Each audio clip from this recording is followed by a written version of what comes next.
I interviewed Eminem about a fortnight before he became absolutely immense in the United Kingdom. He was already fairly big in America, but for reasons I have never fully unravelled, his record company decided that the place to do his first big British media interview was the Sunday Express, where, among many other jobs at the time, I was the music critic.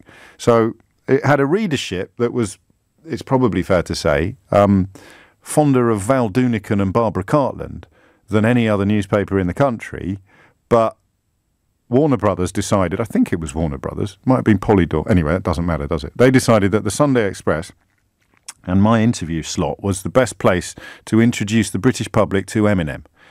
And, I mean, you've heard in the bulletin there, Holly detailing the controversy that he has found himself caught up in. And this is going to be quite a difficult one to negotiate, because the terrorist attack at that Ariana Grande concert at the Manchester Arena shook us, didn't it, to our core. It was the first one that really occurred in a way that felt, well, there were happy children being very, very deliberately targeted. I know you can't really have gradations of outrage and evil, can you? But there was something so completely despicable about the idea of targeting happy children that it shook us, perhaps in ways that even other terrorist atrocities haven't shaken us. And Eminem has decided to reference this on his latest album. I mean, that's just what he does. Here's the line. I'm contemplating yelling bombs away on the game like I'm outside of an Ariana Grande concert waiting.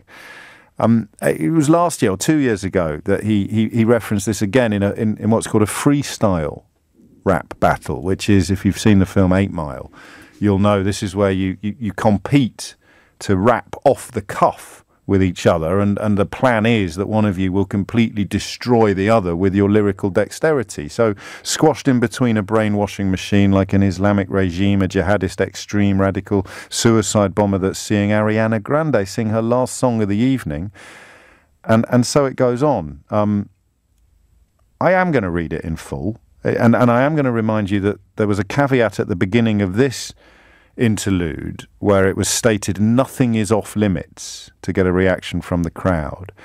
Ariana Grande sing her last song of the evening, and as the audience from the damn concert is leaving, detonates the device strapped to his abdominal region. I'm not going to finish that for obvious reasons. Understandably, some of the mothers and fathers of children who died in the attack are fairly unhappy, fairly unimpressed. He also, though, compares himself to Saddam Hussein. He compares himself to Ayatollah Khomeini.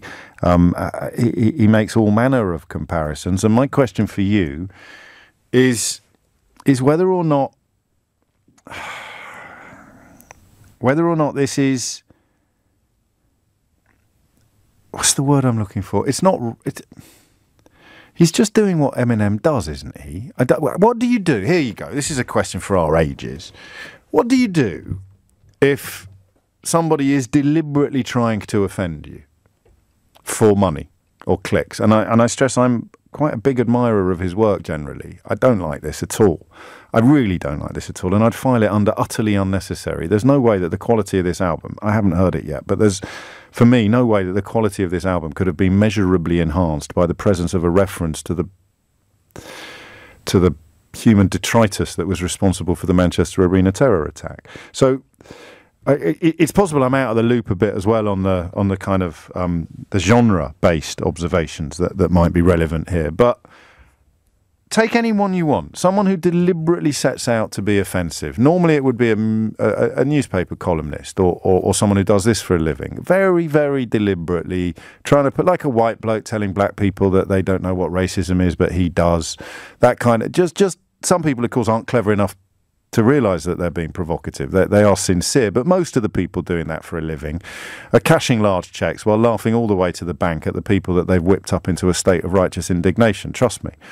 I just want to know what you think about this, because either I'm getting old, and where once I would have said, oh, get over yourselves, you can rap or sing about anything, or or there is a sort of change in the air, and it feels to me as if get the words right on this one, because he's just doing what Eminem has always done. His very, very first track, I tell you now, I've just remembered, and it's not comparable to a terrorist attack. Of course it isn't.